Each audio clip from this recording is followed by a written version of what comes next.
الله الرحمن الرحيم، والصلاة والسلام على رسول الله صلى الله عليه وسلم، النبي الأمين. بناتي واخواتي وحبايبي، ازيكم عاملين ايه؟ يا رب تكونوا بخير. النهارده ان شاء الله هنتكلم في موضوع من الموضوعات المحببة إلى قلبي جدا واللي أنا بحبها. شددوا على أنفسهم فشدد الله عليهم. وكانت والدتي عليها رحمة الله كانت تقول لي: يا بنتي تسخي، يا بنتي تسخي. هقول لكم على حاجة أنا كنت بعملها زمان وأنا صغيرة. لما كانت والدتي عليها رحمة الله تطلب مني طلب، أو والدي، كان سبحان الله الكلام ده وأنا في ابتدائي وبداية إعدادي، كنت بلاقي يعني لو طلبوا طلب بسيط كنت بحس إن أنا يعني مش عايزة أعمله، مع إنهم كانوا كويسين جدا معايا، بس أنا كنت بقى عقل أطفال. فاللي هو إيه، ما يعني الحاجة بالنسبة لي اشمعنى أنا اللي أعملها؟ طب ما أي حد من إخواتي يعملها. فكانت والدتي الله يرحمها تقول: يا بنتي تسخي، يا بنتي تسخي. اقعد بقى ايه، اجيب لها بقى معرقلات. اول كلمه كنت اقولها لها معرفش، اول كلمه كنت اقولها لها معرفش. فكانت الله يرحمها ويجعل مسواها الجنه تقول: يا بنتي تسخي، تسخي. فكنت اقول لها يعني ايه؟ كانت تقول يعني لما حد يطلب منك طلب اسعي واعملوه له، وسهلي الامور على نفسك وعلى الناس اللي طالبين منك الطلب دوت، واعملي الحاجه ديت. اللي بيتسخل الناس ربنا بيتسخله، او اللي بتسخن الناس ربنا بيرزقه بالناس اللي تتسخله. هي كلام مجمل. كلمه تسخي كلمه صعيديه، يعني كلمه من الجنوب عندنا في مصر. فكانوا زمان يقولوا لك اتسخي يعني تسهلي، او اعملي الحاجه بسهوله، عشان بس الناس اللي مش عارفين يعني ايه تسخي. فعليها رحمه الله كانت تقول لي: يا بنتي تسخي، تسخي. اللي بيتسخن الناس ربنا بيجعل الناس ايه، تتسخله في شغله او في حاجته. وكنت سبحان الله كل ما اجي اروح اعمل حاجه تخصني، او راقب في الاعداديه مثلا ولا حاجه، الامور تقف. فكانت والدتي تقول لي: مش قلت لك تسخي، تسخي؟ جيت سبحان الله لما دخلت ثانوي ودخلت، ربنا قدر لي والحمد لله على كل حال، ان انا دخلت قسم زخرفه وديكور. فالقسم ده اصلا يعني قسم عايز صبر. انتوا عارفين اللي هو بيقول لك يا صبر ايوب. فيمكن من القسم ده ربنا اكرمني بيه عشان اتعلم الصبر، عشان اتعلم ان انا الرسمه كانت بتقعد معانا بالظبط بالخمس ساعات والاربع ساعات والثلاث ساعات. فده من ضمن الحاجات اللي علمني الصبر. وكان بصراحه مرحله الثانوي دي مرحله فارقه في عمري. اتعلمت الصبر، اتعلمت ان انا ما اقولش لحد لا، اتعلمت ان انا اقرب من ربنا، اتعلمت ان انا يعني كل حاجه يطلبوها مني في البيت اعملها. وكان سبحان الله ربنا بيساندني في الوقت دوت. انا ربنا كرمني بحاجه جميله جدا، سوره ياسين وسوره الملك. سوره ياسين وسوره الملك كان سبحان الله، يعني انا ما حدش قال لي الموضوع دوت. عايزه اقول لكم ان انا ربنا يرحم اخويا رب كان جايب لي مصحف، فكنت دايما اخده معايا في المدرسه وانا رايحه المدرسه، وكنت بركب مواصلات. فكنت في المواصله وانا قاعده كنت امسك المصحف اقرا ياسين والملك، اقرا ياسين والملك، واقعد ادعي ربنا واتوكل على الله. عايزه اقول لكم من اجمل سنين حياتي 3 سنين بتوع الثانوي، الحمد لله والشكر لله. وبدات من ساعتها اعرف ان اللي فعلا اللي يسهل الامور ربنا بيسهل له اموره. ربنا كرمني بعدها بحاجات حلوه كتير، وربنا كرمني في الثلاث سنين دول كانوا من اجمل سنين حياتي. ومن ساعتها اتعودت ان انا اتسهل للناس. فوجئت بعد كده ان حتى في ستات، ان الموضوع دوت يعني بيشمل ناس كتيره جدا. ان في ناس لما تيجي تطلبي منها طلب تقول لك ايه: انا لو هعمل الطلب ده بسرعه ليها ما تحس ان انا ما عملتلهاش حاجه، اصبري شويه، ما تعملهاش على طول.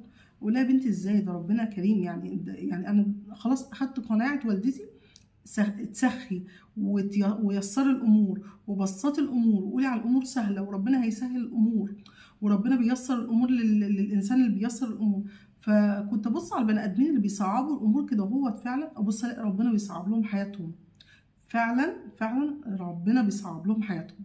فكنت اقول لنفسي ايه، افتكر كلام امي حتى في الاكل، حتى في عمل الاكل لولادها. يعني في ناس والله، يعني انا شفت ناس وسمعت ستات تقولك ايه: مش يبقى موضوع الاكل كده بسرعه، لا، طولي في موضوع الاكل، اعملي الاكل بالراحه. فيبقى زوجها يعني عايز ياكل، ولادها عايزين ياكلوا، ولو في ضيوف يبقوا اللي هو ايه، هي جوه في المطبخ اللي هي بتعمل ايه، بتعمل عمل جليل، وبتحسسهم قد ايه هي يعني مشقه عليها في المطبخ، في حين ان ممكن بفضل الله وكرم موضوع الاكل دوت يتلم في ساعه ونص، ساعتين بالكتير قوي. وفي ستات ما شاء الله لا قوه الا بالله ممكن تعمل الاكل كله في ساعه. فعايزه اقول لكم شددوا على انفسهم فشدد الله عليهم. دايما بتبص تلاقي سبحان الله حياه الناس ديت بتبقى فيها كتير جدا من الشده. دايما سبحان الله بتلاقي الحياه مش ماشيه سلسه، بجد بتبص تلاقي الحياه مش ماشيه سلسه. انا الفيديو دوت بعمله لكل ام ولكل بنت ولكل راجل ولكل ابن لكل الناس. سهلوا اموركم، ما تصعبوش الامور، ما تحسسوش اللي قدامكم ده بالانجاز. يعني اعملوا الحاجه لوجه الله تعالى. سهلوا الامور عشان ربنا يسهل لكم حياتكم. بسطوا الامور عشان ربنا يبسط لكم حياتكم ويصلح لكم حالكم. ان انت تشددي الامور وان انت تحسسي بعقربه الامور. حتى والدي الله يرحمه كان يقول ايه؟ دايما تعقربوا الحاجه دايما تصعبوها. ففعلا في ناس لغايه النهارده والحمد لله وشكر لله ان ربنا رزقني باب وام من وانا صغيره بداوا يفهموني ان انا ابسط الامور. وكنت سبحان الله كان بيجيلي رسائل ربانيه من وانا صغيره ان فعلا سبحان الله حاجتي ما تتسهلش بجد والله. فسبحان الله لما كبرت بقول لكم دخلت ثانوي ربنا يعني حولني 180 درجه. لا بقت الحمد لله والشكر لله اي حاجه لامي في البيت اعملها لها على طول. ان انا مثلا هقف في المطبخ اعمل حاجه الاكل على طول بسرعه. اي حاجه تطلبها مني في اي مساعده في البيت، اي حد من اللي زمايلي يطلب مني حاجه اجيبها له اساعده. حتى زمايلي في الكليه كانوا مستغربين لما اكون مثلا يبقى معايا ملازم وهم معهمش الملازم ديت وعايزين يصوروها ويتصلوا عليا يقولوا لي يا بنتي بالله عليكي ايه احنا عايزين الملازم دي. يبصوا يلاقوا ميعاد المحاضره اللي بعدها على طول جايبه لهم الملازم، واقف معاهم عند مكنه التصوير وممكن اتعطل بالساعه على يعني على ان انا اروح وكده، ويقولوا لي والله جزاك الله خير. طب يعني انت تعبتي نفسك، طب يعني ربنا يجازيكي خير، طب انت واقفه معانا. اقول لهم اه وفيها ايه مفيهاش حاجه. وكان ربنا بيسهل لي اموري كلها. فدي رساله من اختكم، خففوا على نفسكم وسهلوا الامور على نفسكم وسهلوا الامور على غيركم.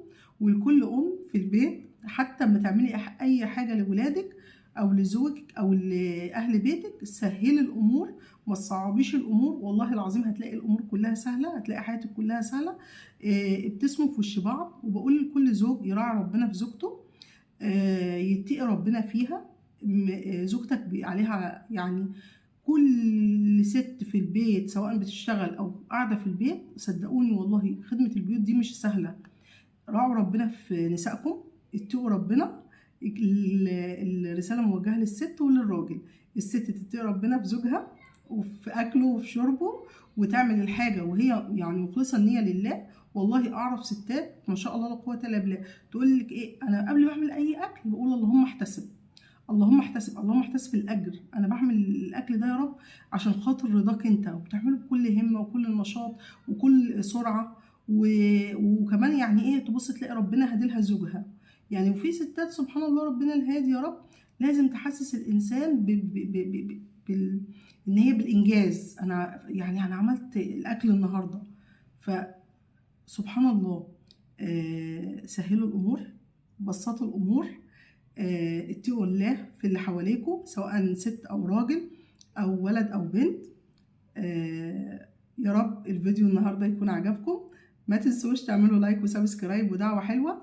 واستودعكم الله الذي لا تضيع ودائعه، ومع السلامة.